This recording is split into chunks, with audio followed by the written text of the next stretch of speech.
This is my latest project and probably the last big project to come out of my shop for 2019, I'm sure.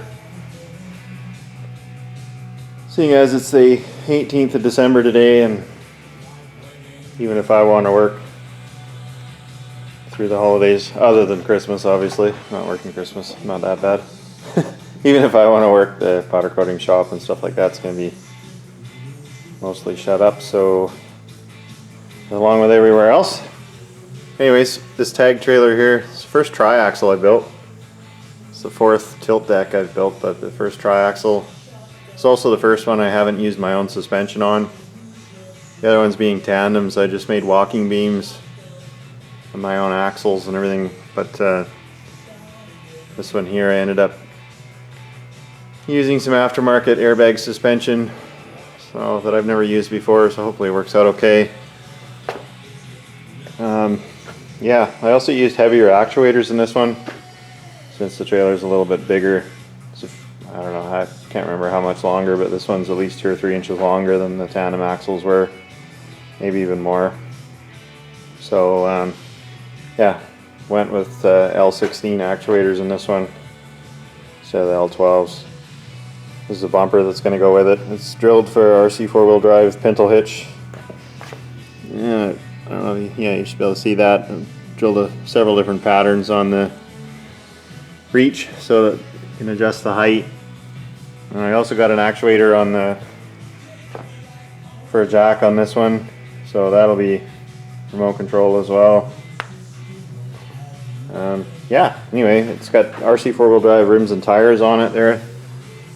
The fellow that I made this for was able to source them directly from RC 4-wheel drive. They weren't cheap, but to find a tire that's the proper size for these things, there's not a lot of options really. A lot of the European stuff is, the tires are really quite small. I don't know, they don't look scale to me for what I see running around locally here anyhow. They're only about 50 millimeters tall. I believe these are closer to 60. So it's quite a difference.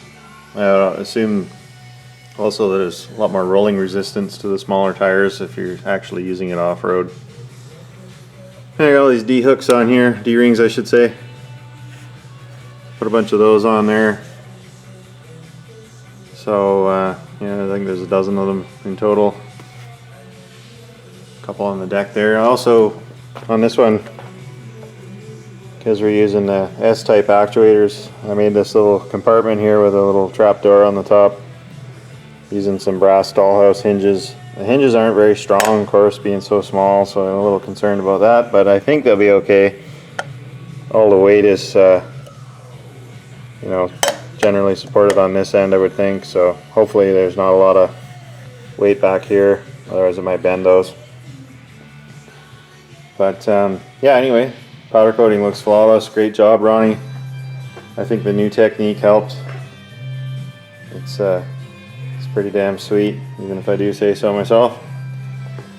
But yeah, anyway, so here's a little demo of it here. If I can get this to work.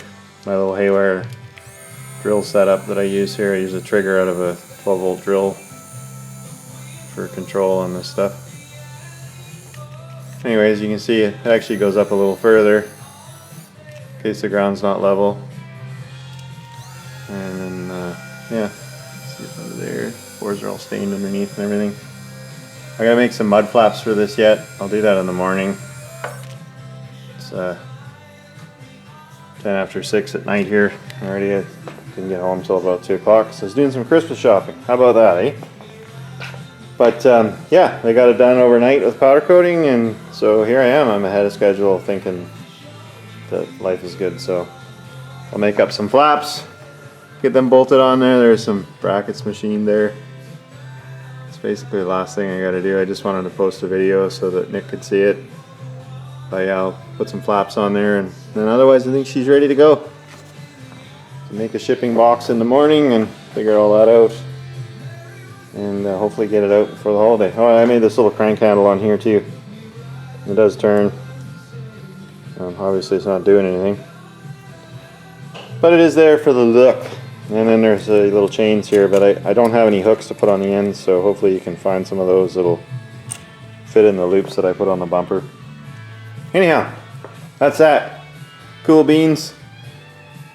And like I say, it's probably my last video for 2019, I'm pretty sure. I'll most likely build some small parts here between now and New Year's. And I might start on a couple of dump beds, but nothing that'll be actually finished. So anyways, everybody have a Merry Christmas, Happy Holidays, Happy New Year, all that crap. Hope everybody does well and all that stuff at Christmas. Santa's good, loads up, all that stuff, that'd be great. So anyway, thanks for watching all my crap this year, and you'll see more from me soon.